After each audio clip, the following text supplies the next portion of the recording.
जय गुरु जी। जय गुरु जी संगत जी।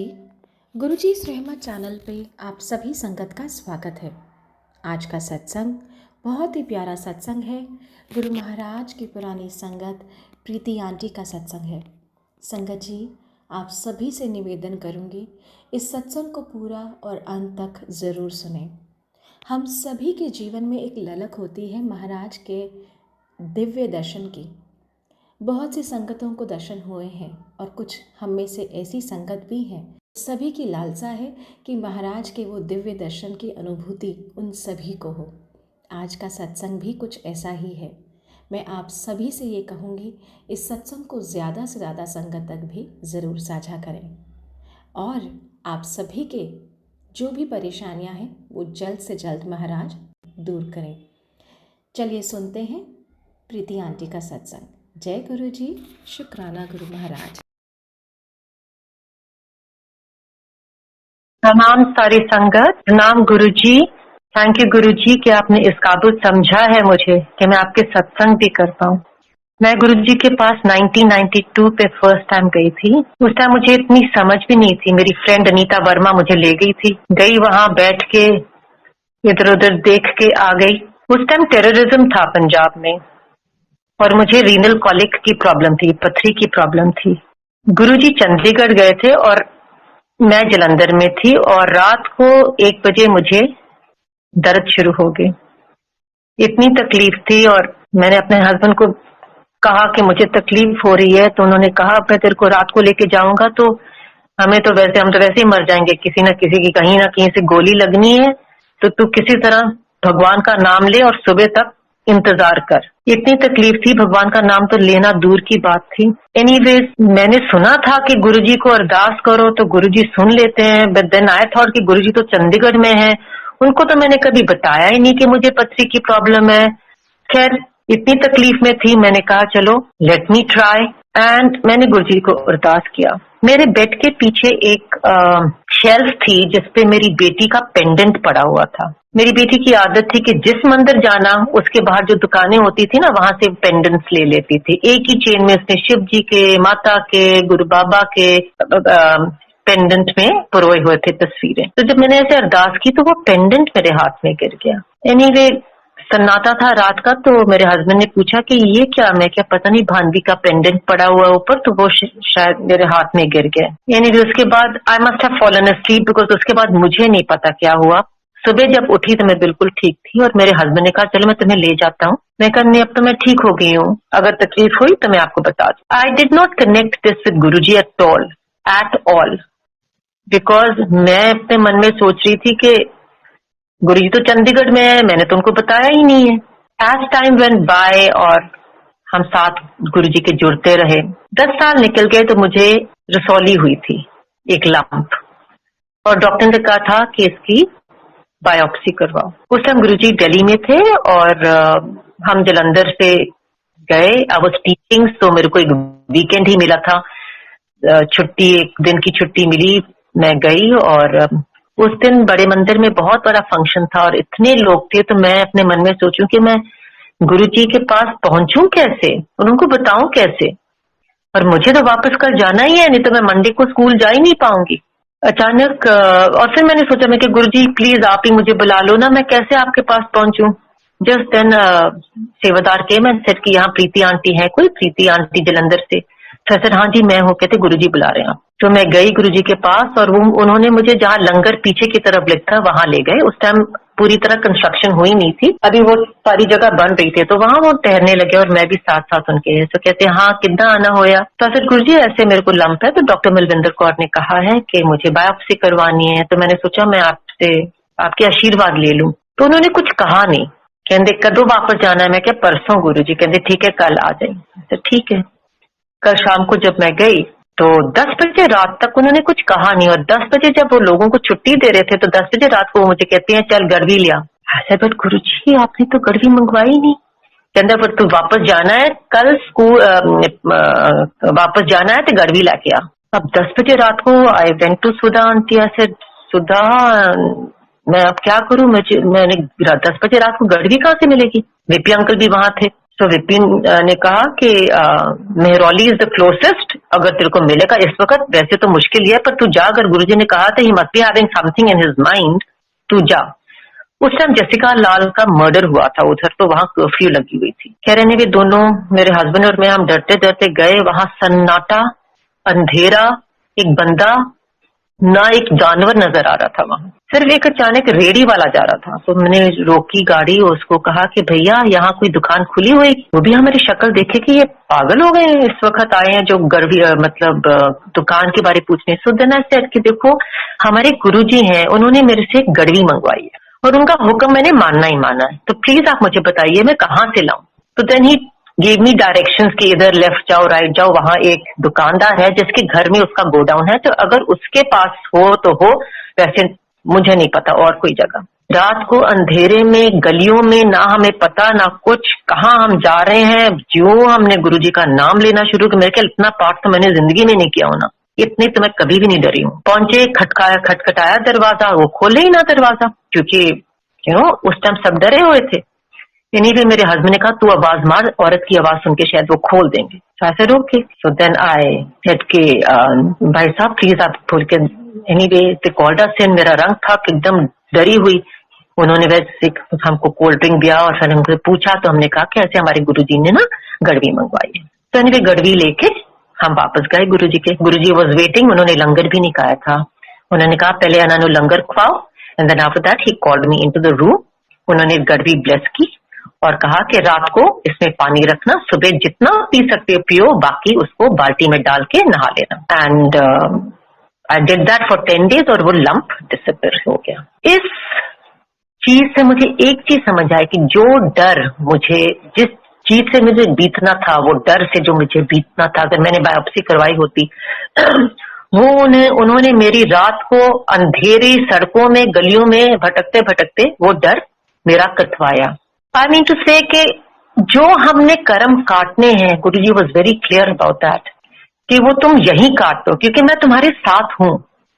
अगर इस कर्म को, और वो हमेशा कहते थे मैं तुम्हारू साफ करके अगे लाके जाना है, मैं तुम्हारू साफ करके अगे लाके जाना है, क्योंकि अगर हम ये कर्म यहाँ नहीं काटेंगे तो ये, वो हमेशा एक एग्जाम्पल देते थे, जैसे कि एक छोटा सा बुश है, उसको आगे करो तो वो और थोड़ा बड़ा हो जाता है, and then finally it becomes a tree.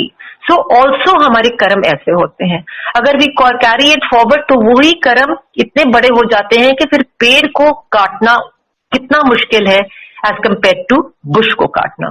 सो इससे जाहिर था कि मुझे उन्होंने जो जिस डर से या जिस खौफ से मैंने निकलना था, वो गलियों से निकाल के मुझे उन्होंने, देखो उनको क्योर करना उनके लिए बहुत मामूली सी बात थी। उन्होंने मेरा लंप ठीक करा, मेरे हस्बैंड को वाइट पैचेस थे मुंह में, डॉक्टर शर्मा वाज के पास उन्होंने भेजा एम्स में, वो ट्रीटमेंट करवाई, वो ठीक करवाया। एक दिन उन्होंने मुझे खड़ा करके कहा कि चल सत्संग कर। तो मैंने ये अपना लंप की बात करके बाद में वापस जा रही थी, वो लंप बिल्कुल ठीक हो गया था 10 दिन में। वो लंप कहा, डॉक्टर भी बेचारी परेशान कि मैंने, बेचारे कह रहे थे कि मैंने तेरे को कहा था बट मेरे को लंप ही नहीं मिल रहा। तो मैंने जो अपनी सत्संग करके जब मैं वापस गुरुजी के मतलब वापस जा रही थी बैठने, तो उन्होंने कहा मुझे कि प्रीति आंटी अपनी पथरी के बारे भी 10 साल निकल गए थे, मुझे तो याद भी नहीं था कि मेरे को पथरी, और मैं वहां खड़ी सोचूं कि किस पथरी की बात कर रहे हैं ये गुरुजी, क्या पथरी की बात कर रहे हैं। पर इन दैट स्प्लिट सेकंड वो सारा मुझे सीन याद आ गया, जब मैं रात को तड़प रही थी और वो पेंडेंट मेरे हाथ में गिरा। एंड आई रियलाइज कि बाप रे, उन्होंने 10 साल पहले, और मुझे इल्म ही नहीं, मुझे बताया ही तक नहीं कि उन्होंने मेरे को ठीक किया है, और आज 10 साल के बाद वो मुझे बता रहे हैं कि उन्होंने मुझे, मेरे पे मेहर की थी। मेरे से तो खैर बोला ही नहीं गया। मैं उसी वक्त उनके कदमों में जाके बैठ के और ज्यों धराधर आंसू, I was so grateful to him. Curing was a very simple thing for him. एक मेरी आदत थी कि मैं हमेशा सुनती थी लोगों से, मुझे फ्रेग्रेंस आया, आज मुझे शिव जी के दर्शन हुए हैं, कोई कहे मुझे गुरु नानक जी के दर्शन हुए। तो मैं वहां हमेशा सोचती थी कि मेरे को तो कभी भी गुरुजी ने कोई दर्शन नहीं करवाए, काश मुझे भी कोई दर्शन हो। हम डलहौजी गए थे, मेरी ननद Anjali Sondhi, me and my children and her children, हम सब डलहौजी गए थे, और वहां से अचानक अंजी ने कहा चलो मनी महेश चलते हैं। ना Mani Mahesh is a place in Himachal जहां से we get to see Kailash Parvat from the Indian side of the border. So हमारा जो वहां पे चौकीदार है उसने कहा कि आपको चलो मैं ले जाता हूं, बट इस वक्त ऑफ सीजन है, वहां कोई प्रबंध या कोई सुविधा नहीं होगी, पर आप चलना चाहते तो चलो मैं आपके साथ चलूंगा। बट एक चीज का ध्यान रहे कि ऊपर जाके भी इतनी कठिन यात्रा करने के बावजूद जरूरी नहीं है कि कैलाश के दर्शन हो, because Kailash is a very tricky पर्वत। वो हमेशा एक धुंध में कवर्ड रहते हैं। कहते मैं कितनी बार गया हूं, और एक बार तो मेरे साथ एक लड़का था जो 3 बार बीच रास्ते से ऊपर गया है और तीनों बार बेचारा निराश होके आया है। तो just take it as a track कि आप वहां तक गए हो। मनी महेश मणिकरण भी बहुत ही सुंदर सी जगह है। तो चलो ठीक है। अगले दिन हमने 6 बजे सुबह जान निकलना था। 3 बजे सुबह मुझे दर्शन हुए शिव जी के। I dreamed at 3 o'clock in the morning. एक बर्फीला पहाड़ है और Shiv ji as tall as the पहाड़, पूरा विराट फॉर्म में। उनकी सिलुएट, जैसे अगर 3 बजे भोर में आप किसी को देखो तो उनकी बाहर सिलुएट ही नजर आती है। और मैं देख रही हूं कि अरे ये तो लगते तो अपने मन में सपने में सोच रही थी ये तो शिव जी लग रहे हैं।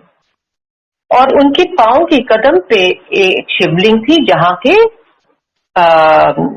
पानी एक lady in a white sari was चढ़ाइंग वाटर।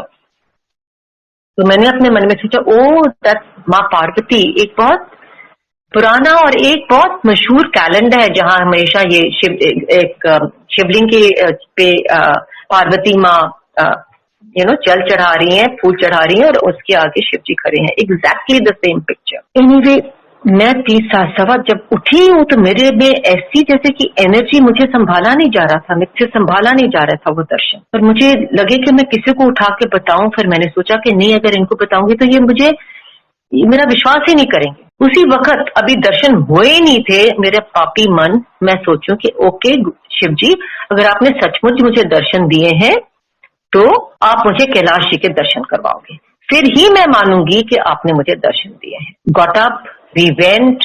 इतनी कठिन उस टाइम, क्योंकि कोई रास्ता खुला नहीं था, हम ऑफ सीजन गए थे। एंड इतनी कठिन चढ़ाई चढ़ के गए और साक्षात हमें कैलाश जी के दर्शन हुए। It was the most divine experience of my life. और मन में यही आ रहा था कि इतनी खूबसूरत जगह, और जो हम भगवान को याद करते हैं, भगवान क्यों नीचे इतने पापों के बीच में आए।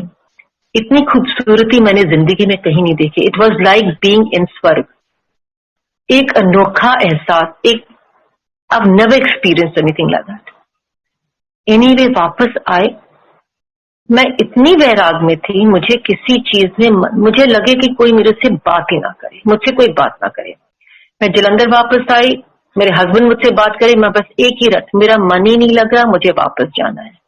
कहे कहाँ जाना है? मैंने वापस जाना है, मुझे मेरा दिल ही नहीं लग रहा किसी चीज में। आई बिकेम जैसे कि ना एक बावला सा इंसान हो जाता है, शुद्ध बुद्ध सब वाचा हुआ एकदम। Anyways, my husband got so worried. He said he thought कि चलो इसको दिल्ली ले जाते हैं गुरुजी के पास। He took me to Delhi and हम थोड़ा जल्दी चले गए थे।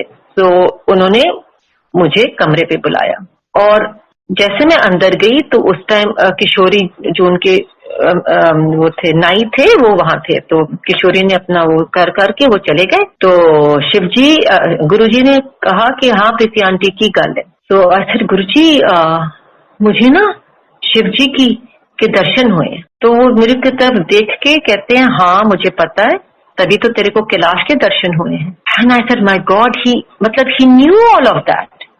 And the minute and then he looked at me and he looked into my eye. और उन्होंने क्या किया पता नहीं, जैसे कि इलेक्ट्रिसिटी मेरे थ्रू गई है। उसके बाद जैसे कि मेरा दिमाग ठंडा हुआ and I came back to earth. The reason I am sharing this satsang is not because I'm anything great या मैंने कुछ बहुत, I'm the backbencher of this whole संगत, zero. But इसलिए मैं ये बता रही हूं कि अपने आप को कभी भी किसी से कंपेयर नहीं करना चाहिए। क्योंकि गुरुजी को पता है हमारा what is our level of spirituality, और हम क्या चीज झेल सकते हैं, क्या आर वी क्लीन इनफ या are we spiritually evolved enough to take a darshan. वो दिन गया, ये दिन गया, ऐसे बोलती बंद हुई। मैंने नहीं कभी जिंदगी में गुरुजी को कहा कि गुरुजी मेरे को ऐसे करवा दो या वैसे करवा दो, क्योंकि जब खुद में झांको और देखो कि अपनी में काबिलियत है उस चीज को लेने की, उस दर्शन को पाने की। तो मेरी प्यारी संगत, गुरुजी को हमसे कुछ भी नहीं चाहिए, हम उनको देने लायक है ही, हमारे पास है ही क्या उनको देने के लिए। वो तो वहां बैठे हैं हमें देने के लिए। He is sitting there to give us, not to take from us. All he wants us to do is to completely surrender to him. अपने आप को उनमें उनको अर्पण कर दो अपने आप को, बिकॉज वो अनकंडीशनल, उनका जो प्यार है वो अनकंडीशनल है। तो वो चाहते हैं, वो बस एक प्यार के भूखे हैं, उनको हमसे और कुछ नहीं चाहिए, बस वो हमसे प्यार ही मांगते हैं। Thank you very much. I am sorry अगर मैंने किसी का कुछ गलत कहा है। गुरुजी की सत्संग करना ही एक बहुत बड़ी बात है। इट्स उनकी आशीर्वाद है या उनकी मेहर है, तभी इंसान सत्संग कर सकता है। नहीं तो हम तो इतने तुच्छ इंसान हैं कि हम उनके बारे हम क्या भी बात कर सकते। Thank you so much Guruji for giving me this opportunity, and thank you आप सबका जो आपने पेशेंटली मेरी सत्संग सुनी है। Thank you.